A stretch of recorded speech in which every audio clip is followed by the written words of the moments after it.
Amerikada o'xshash bo'lmagan universitetlarda Sharq Turkiston da'vosi tonishtirildi. Washingtondagi Xitoy demokratchilari tomonidan o'tkazilgan 14-navbatlik Sharq Turkistondagi millatlar va dinlar temalik yig'inida so'z qilgan Dunyo Uyg'ur qurultayining ijroiy raisi Ömer Qanat Sharq Turkiston masalasini tonishtirdi.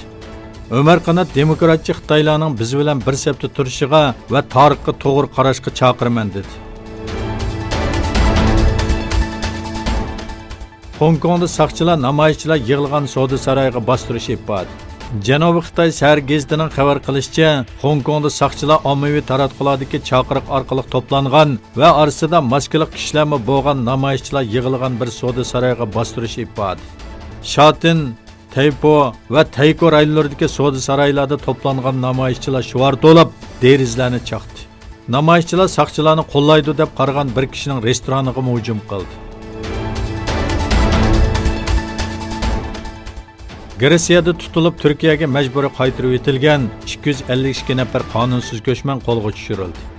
Aytilishicha, Gretsiyaga kirgan ko'chmanlar chegara qismlari tomonidan xalqaro kelishimlarga xilof holda Marij daryosi orqali majburiy holda Turkiyaga avatilgan.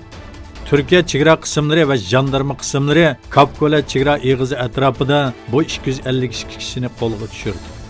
Qonunsiz ko'chmanlar Gretsiya chegara qismlarining o'zlariga hujum qilganligini bildirdi.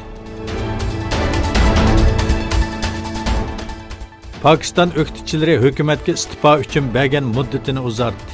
Azadi March erkinlik yurishi nomida Karachidan Islamobodga qarab yo'lga chiqqan o'qituvchilar hukumatning istifa berish uchun bergan 2 kunlik muddatini uzartdi. Saylamdagi saxtalik, mol bahosining o'sishi va qarz kelishimlariga qarshi namoyish qilayotgan Pakistan o'qituvchilarining beshidagi Islom ulamo jamoati Fazl partiyasining rahbari Mavlana Fazlur Rahman boshchiligidagi partiya hay'ati hukumatga istifa berish uchun bergan 2 kunlik muhlat to'shqandan keyin yangi plan uchun 6 soatlik yig'in ochdi. Eron Tashqi ishlar ministrligi Muhammad Javdod Zarif g'arbliklar bilan muzokara o'tkazishga havas qilmaydiganligini bildirdi. Va besimlarga hammadan bek sabr qildim. Muzokaralarning qiyinchiligiga, haqoratlarga va besimlarga olti qarorni amaldan qoldirish uchun sabr qildim va g'alaba qildik dedi. Zarf Amerika bilan muzokara qilishni xohlamaydiganligini, lekin Birlashgan Davlatlar Tashkiloti Xavfsizlik Kengashining Eronga qarshi 6 turli qarorini 5 doimiy a'zoning ma'qulligi bilan amaldan qoldira oladiganligini bildirdi. O Washington doiralariga ishonsa, 150 betlik kelishim tuzishga majbur bo'lmaydiganligini aytdi.